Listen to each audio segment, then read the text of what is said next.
This is Talk Business and Politics with Roby Brock. Welcome to the program. Joining me now, John Brummett, columnist with the Arkansas Democrat-Gazette, premier political observer in the state of Arkansas. Good to see you. Well, most veteran, if not premier, but thank you very much. Good to see you. Let us analyze the election primary results from the party primaries on Tuesday. Gosh, what day was it? The 24th is what it was. Yes. All right, let's begin with the U.S. Senate race. You have John Boozman winning without a runoff, winning convincingly without a runoff at 58%. That's the good news for the establishment portion of the Republican Party. The bad news is that 42% that voted against him is the biggest that we've seen in party primary history in the recent years. What's your take on that race? Well, I just finished a column on it, so it's kind of fresh. But my analysis, I have to admit, is largely drawn from being on a panel with you and Republican consultant Robert Kuhn at the governor's mansion the day after the primary. I was struck by that very analysis. First, he said the unconventional, more conservative kind of anti-establishment conservatism, as recently as, say, 2018 in the form of Jan Morgan in a primary against Asa Hutchinson was about 30%. Now you add Jan Morgan and Jake Beckett together, it's 40, and then there's another fellow in the race, as you say, it comes to 42. So he's alternative, more extreme Republicanism is rising, but not enough to win, but that's a notable rise in 4 years. So he saw a little something going on. I, in answer to your question on that panel, said, well, he solidified the rest, Boozman did, and insulated himself against any greater erosion by bandying about that vital Trump endorsement. But then the other panelists said, it may be, and this was most interesting, the greater thing is that Boozman had his old friend and former campaign manager, Sarah Sanders, rather than Trump. She's the one who got the endorsement delivered. She's the one who protected it when it might have been under threat. And she did an ad for him at the end, and she generated regenerated a kind of Trumpian energy that may not exist for Trump right now, but she regenerated it in this primary, got more votes in this election event than anybody, even say Karen Baker running in both primaries for Supreme Court against what turned out to be a weak opponent. So Trump less than Sarah. I sat there on that panel, Roby, and thought, I believe what we're hearing here is that she transcends Trump, and she's the new boss of Arkansas. And that's sort of, and Boozman is happy to go back, but he goes back on coattails. And with surrogates having delivered that victory largely for him. Meantime, yes, let's keep a watch on, if we get another chance, on this alternative, more extreme conservative Republicanism. If it grows from 30 to 42, we need to keep an eye on it, don't you think? Where does it go next? Yeah, does it rise in the next election cycle or the one after, or do we see it decline after this? Right. Look, Sarah Huckabee Sanders, let's pivot to that race there. She is the new political force in Arkansas. I mean, we've known that for several months by witnessing what she's been doing on the campaign trail. But you look at some of the, eras in Arkansas politics there. You can go back to Rockefeller. You can look at Clinton. You can look at Mike Beebe if you want to. Even Asa Hutchinson kind of ushered in a new era of Republicanism and politics in Arkansas. Now I think we have the Sarah Huckabee Sanders era. Here, she endorsed legislative candidates. She helped pull a U.S. senator across the line, and then she won in convincing fashion. She's here, and she's going to be here for a while as a tour de force, would you say? Yes. I appreciate you getting me out the day after the primary to sit with you and others before an audience of political animals at the governor's mansion, because otherwise I think I would have hid under this desk with my hands over my ears trying to block out the sound of election returns. This is overwhelming. It's clear. I don't care for her campaign. I don't care, obviously, and I don't care for the prospect of her governorship, but it's here and it's strong and it is a new era. In answer to a question in that event, I told the fellow, you had Rockefeller as a transformational governor, sort of reforming the old corrupt, racist Southern Democrats and introducing a new era of moderation and modernization. And I said it has continued through Bumpers, Pryor, Clinton, and even her own father, Mike and Huckabee, and Hutchinson. But I said, this is a new era. This is a retro conservative era.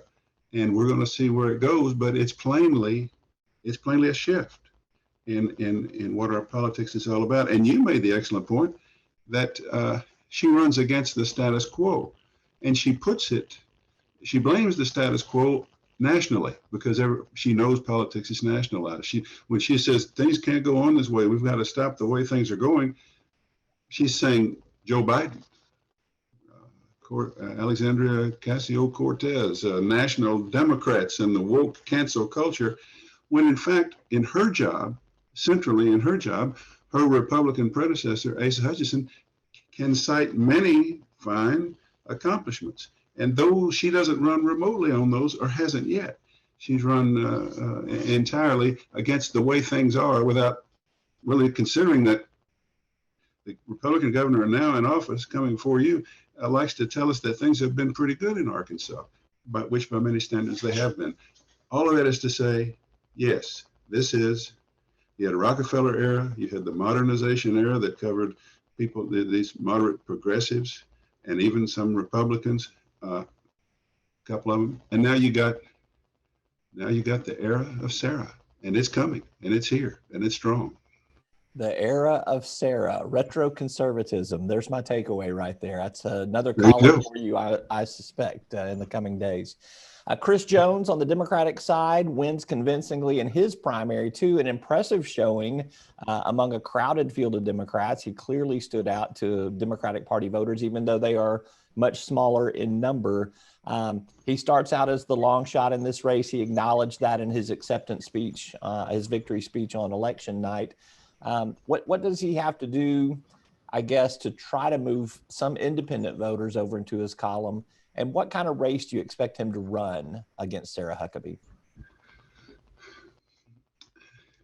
You know, one answer to that is the fatalistic answer. He's a perhaps brilliant guy, possibly a remarkably accomplished fella, young, energetic, impressive, and yet I think he's probably capped at 37%, and there's nothing he can do in this culture because he's got the D, and the D is toxic when you get out of Little Rock and before you get to Fayetteville, Eureka Springs, or a couple of Delta counties, the D just kills you.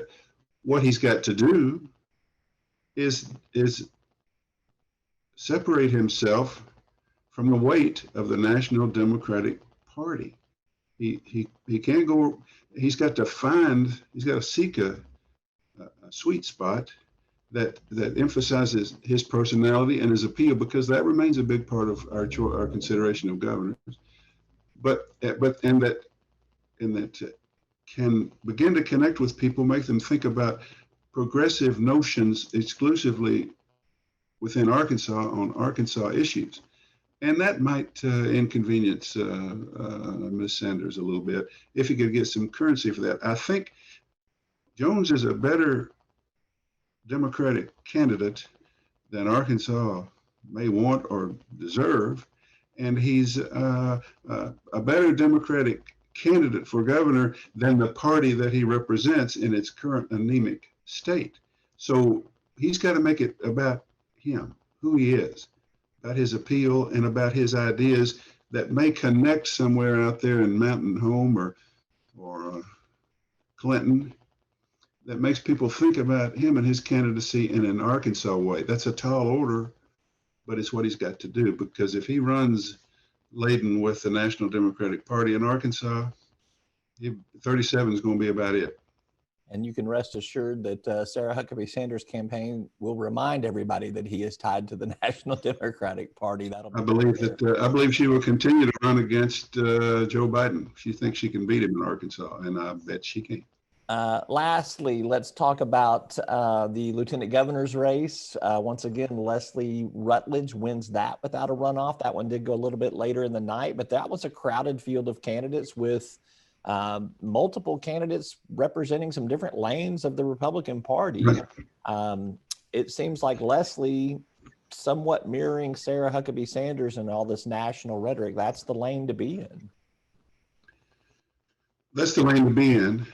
You got to be the Trump person, or maybe now got to be a Sarah person. You know, when Leslie dropped down from challenging Sarah to running to be her number two, she began to be much more friendly and supportive of all that Sarah Sanders is and represents.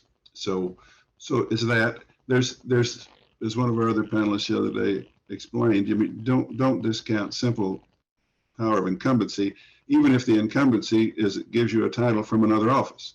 That she was on the ballot as Attorney General Leslie Rutledge gave her some semi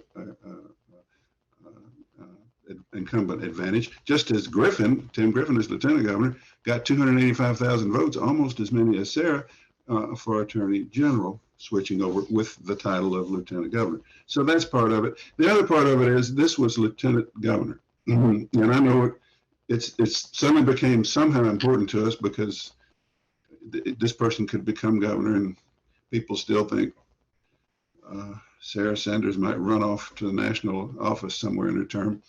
But still, you don't raise a lot of money for the office of Lieutenant Governor. It doesn't have any direct responsibilities, and you had a combination of candidates from lanes. Jason Rapert to her right on social issues, a preacher who can communicate a little bit. If he had more resources to be on TV, combined with, say, Surgeon General Dr. Bledsoe, if he had more money, who I think was third, if he had more money to fashion this image of the non-politician doctor and had some more TV ads in his scrubs and that sort of thing, there might have been a contest.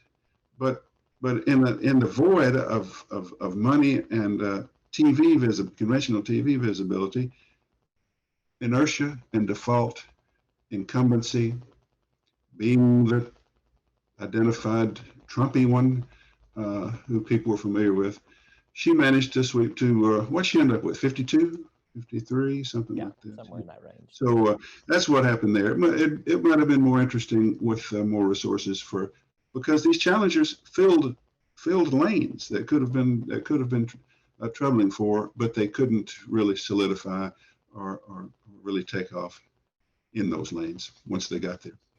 I said lastly, but I'm going to throw one more question at you here. What's Okay. the Arkansas legislature going to look like now that you've seen some of those election returns? Are we going to be more conservative in the Arkansas legislature, or might we dial it back a little bit? Here's what of course, I got all strung out thinking that maybe there'd be crossover votes to in some of the areas without Democratic action, so that extremist Republican conservative incumbents might be challenged effectively by less conservative, but still very conservative, more conventional Republicans. That was the Common Ground Arkansas, generally the kind of thing, and that went kaput. I mean, that was a big bust, and I believe the Arkansas legislature after this election will be about as conservative as it has been, but less incendiary, less destructive, less noisy, and maybe less impractical. And that's not because of anything in the election, but it's because the two most high visibility senators who have fed this kind of right-wing culture, Trent Garner, Jason Rapert, they won't be there. One had to go make money, the other sought the lieutenant governor's office. And then Bob Ballinger, who'd be number 3 on that chart of more extreme incendiary conservatism, is in a runoff and might be in some trouble in that runoff in his district. So, But on the other hand, no new moderates will be coming in. Same sort of strong conservatives, but less pugnacious, maybe less pugnacious, just as conservative, not as pugnacious. That's the best way I could put that.